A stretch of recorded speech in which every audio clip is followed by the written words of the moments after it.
हामी चाहिँ टिकट काटेर आएछौँ। टिकट काट्न चाहिँ यहाँभित्र जानुपर्छ। यहाँभित्रबाट चाहिँ टिकट काटेर अनि यहाँ टिकट काटेर बस्नुपर्छ लाइनमा। Alrighty, I would like to welcome you to Echo Dell. My name is Michael. I'm going to be your guide as we explore Indian Echo Caverns together. Before we go down, we're going to have just a brief word about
So, from those creative minds that brought you the entrance room and the brown house, I give you now the blue room. Though our blue room is actually very well named, because if you look at the walls and the ceilings, you will see they are all made of blue limestone. The same blue limestone that makes up the entirety of our cavern system. Another thing I want you to notice about the blue room, if you look around, there is a distinct lack of stalagmites growing up from the ground. There are very few stalactites growing down from the ceiling. There's very little flowstone. In order to have those rock formations grow, you need dripping water. If you don't have dripping water, those formations don't grow.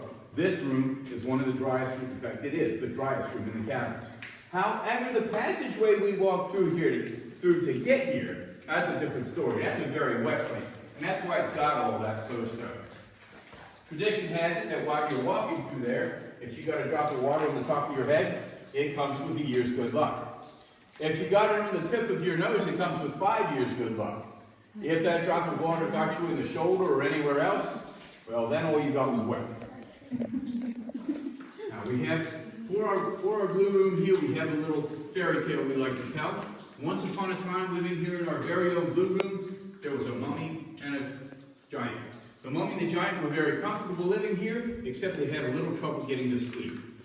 It wasn't the temperature. 52 degrees is incredibly comfortable, but it's also very damp. If you've been camping in the rain, you know that damp and sleep don't mix. In order to overcome this, they took turns reading bedtime stories to each other from their book of fables right there on the shelf, and they did so while seated in their favorite spots.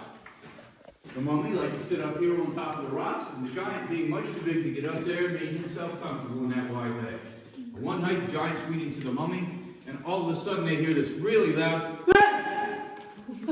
scared them like you wouldn't believe. They were so scared the mummy leapt up off of her perch, flew across the room, and hit the wall hard enough to leave a permanent mark.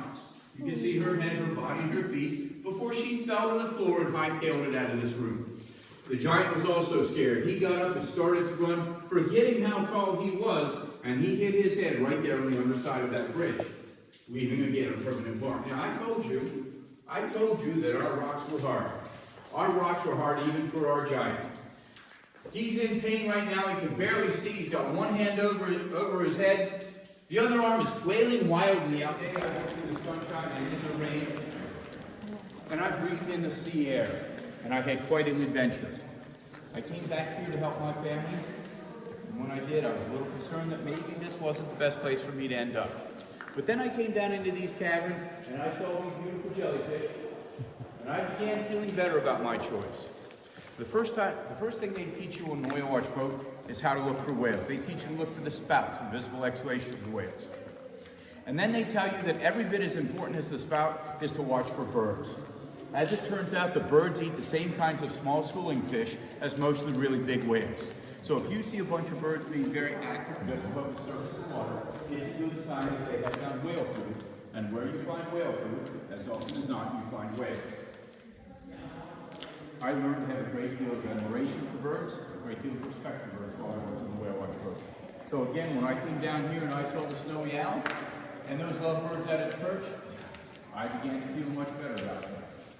Now on the whale watch boat, we saw many things. We didn't just see whales, we also saw sea turtles. In about 10 or 12 feet or so, we are going to go underneath the flagpole. So that's how far we've come. We'll be going underneath the flagpole. Our path is going to turn a little bit to the left. And as it does, it's going to bring us to the base of 4 steps that were built by Mr. Beaver. Mr. Beaver's steps are poured directly on the existing rock and probably with not a lot of light. So they slope and they pitch and they're not really uniform in any way, so please be very careful on the steps. As you get to the top, on the right-hand side, you will see Crystal Lake. What I want you to notice about Crystal Lake is how clear and beautiful that water is. As we pass, notice how clear that water is, okay? One more thing, please watch your heads. All right? And as we're coming through here, just glance up every once in a while. I want you to see that up above us, there are a lot of crawl spaces. It's not a single crawl space, but there are stacks of crawl spaces above. Numerous crawl spaces come the whole way through here above us, and they actually are stacked above each other.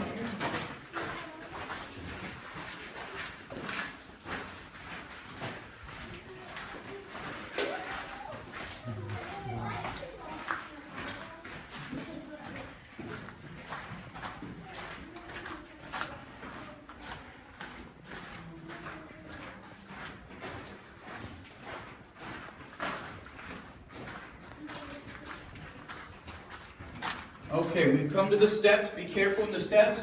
And again, as you come up, get a good look to the right-hand side there. That is Crystal Lake. What I want you to notice about Crystal Lake is how clear and beautiful that water is. Crystal Lake. And then as we continue this way, I want you to notice how rough the surface of the walls is. Up here, I want you to notice how rough the surface is. Most of the passageways we passed through had very smooth walls, and that's because they were actually carved out by water. These walls were actually made by Mr. Beaver. Mr. Beaver saw that lake and he loved that lake, but he also saw what was on the far side of that lake. And he loved that even more. He wanted to get us there without crawling through Crystal Lake, so he used dynamite to blast this passage. That orange cone that's in the parking lot is right here above this hole. Mr. Beaver had dug a big hole to lower his dynamite down here to use to blast this passage so that he wouldn't have to lug it through the entire cavern system to get it here. So that's where the orange cone is. And as we come this way, we're going deeper underneath the parking lot.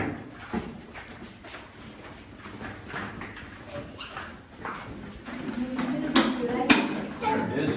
You like this hole? Oh. Lake.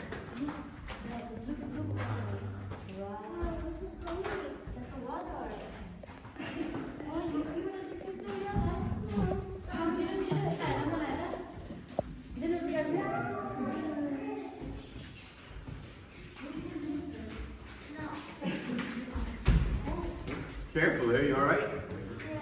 Okay. This room is called the wedding chapel. It's the wedding chapel. It's called the wedding chapel because 4 or 5 times every year, people get married right here in this room. Small parties get married right here in this room on this bridge. Larger parties might get married out in the Indian ballroom, in that much bigger room. Now, you can't have a wedding chapel if you don't have a pipe organ, like the one above your heads there.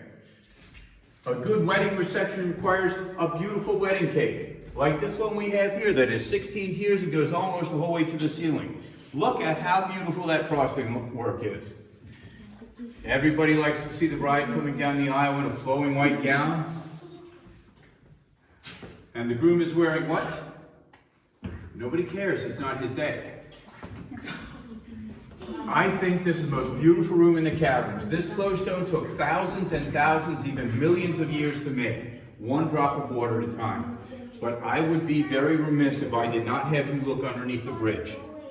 If you look underneath the bridge, you will see Wedding Lake. That is the second lake, the second underground lake right here in our northern passage.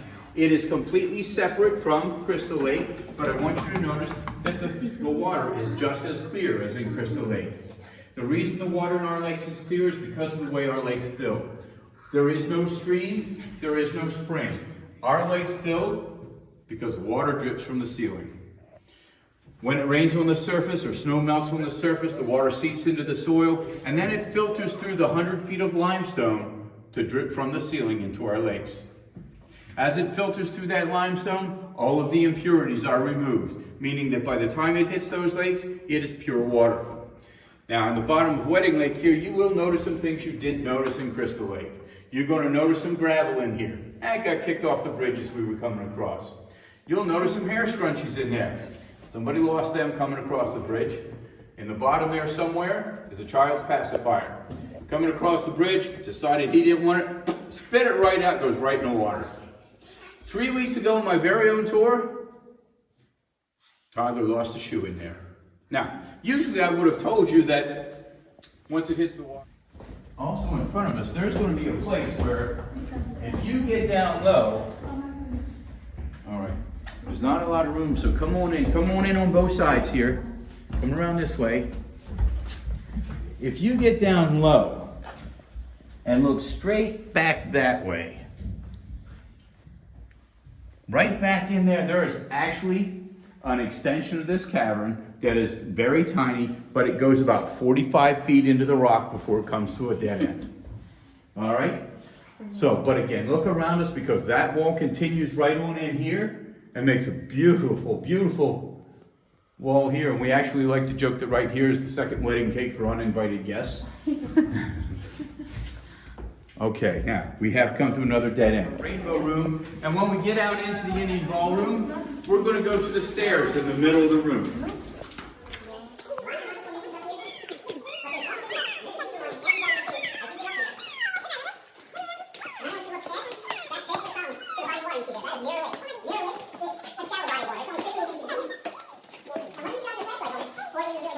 So, the surface reflects the light and anything on it onto the flowstone behind. So right now, if you're looking from this angle up here, you can see the ripples on the top of the water actually making their way up the flowstone behind it. One more thing I like to point out while we're up this high, I like to point out all of these stalactites above my head here. I want you to notice how they're all broken off. Apparently in 1750, around that time, the cool thing to do is go into a cavern and take the souvenir directly from the living rocks. Fortunately, there are federal laws and state laws that don't allow you to do that anymore. And also, just as fortunately, you can see that ours have started to grow again. You remember earlier I told you that when stalactites are really, really baby stalactites, they're hollow like soda straws? If you look up at these, you can see that these are still hollow like soda straws. It might be several thousand years before they return.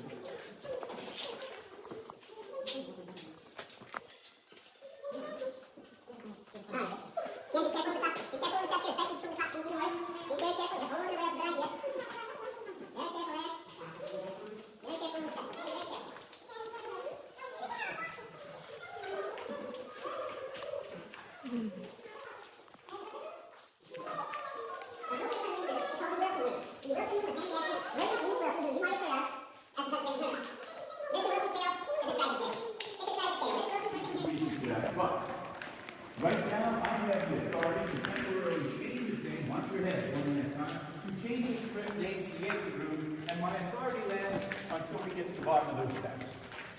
All right, again, thank you very much for coming. I hope you enjoyed yourself, and I really hope you had a very nice day, very nice afternoon, right here in Central Pennsylvania. अब हामी बाहिर निक्लेको रहेछ त अब चाहिँ हामी बाहिर निक्लेको